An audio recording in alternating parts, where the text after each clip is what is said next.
Hi guys, welcome back to my channel Reset Diaries. After seeing some success in the food video, I thought, and some of my friends and listeners gave me this idea that I should kind of continue to do this series. So I was like, okay, yeah, that's cool because I anyway kind of consume a lot of information. So why not share it with you all, whatever I find novel and interesting. So I'll call this series Three Things to Know this week.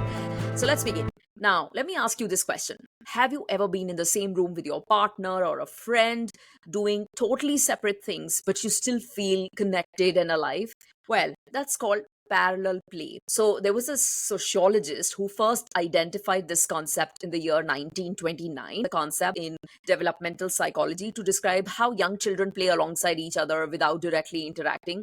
So in adults, the concept has been adapted to describe similar kind of behavior when two or more people engage in independent activities but in close proximity without direct interaction and often in like kind of a shared space. So it could be like, they're reading or working or, they're just doing their own thing. Sometimes two friends or a couple may sit in a coffee shop, each working on their own laptops, occasionally sharing a moment of conversation while still focusing on their individual tasks. So this type of interaction can foster a sense of companionship without the pressure of constant communication. So I found it quite cool. It can strengthen the relationship by kind of fostering mutual respect for each other's space and activities, and yet at the same time still creating that sense of togetherness. What do you think? Do you do parallel play with your best friends or your partners? Let me know in comments. All right. Next up, we have something which I read in a BBC article about the concept of maximizers and satisfizers. Now, let's break it down.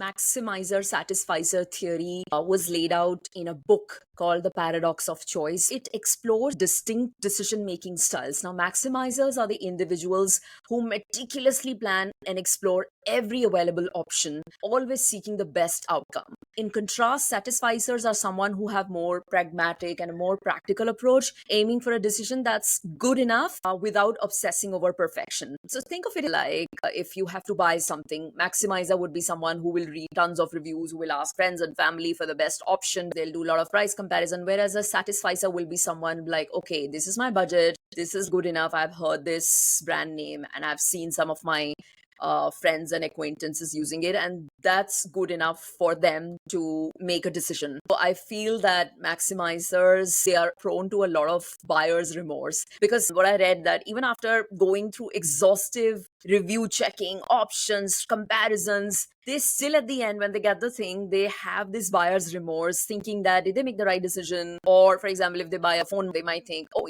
I should have waited for 3 more months, then I could have got this new design or this new model in kind of similar money. So they always face a little bit of remorse, whereas satisficers are people who are kind of chilled out and don't go through that decision fatigue. They bring peace of mind to themselves with quicker and more content decision.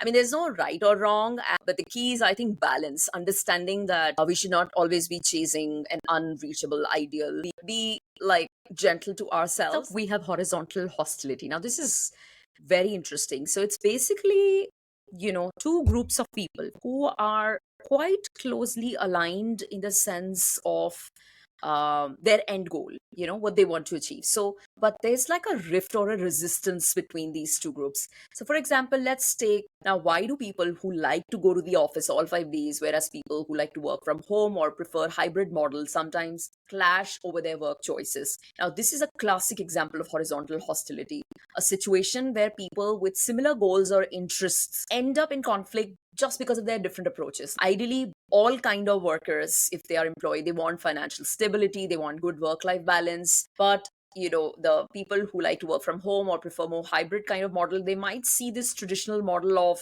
going to office all 5 days as a more rigid system. So they feel that these people are more stuck in the rigid system and they don't value mental health or they don't value work-life balance. Whereas the other side, people who like to go to the office all 5 days, they may view people who like to work from home as risky or unstable or lazy, or I don't know. So, despite they both wanting the same outcome, they're ultimately working for the same organization, kind of similar goals. Their paths are different, and that often lead to the tension. And there are many such examples, and the same pattern can be seen for, let's say, vegetarians and vegans. So yeah, that's horizontal hostility. It's when people with Similar goals or values end up in conflict because they approach their goals differently. So, different paths, same destination. I would say let's respect each other's choices. If you like this video, do not forget to like, subscribe, and see you next time for more fun insights. Please let me know in comments which one made you most interested or which one you like the most. Ciao, ciao.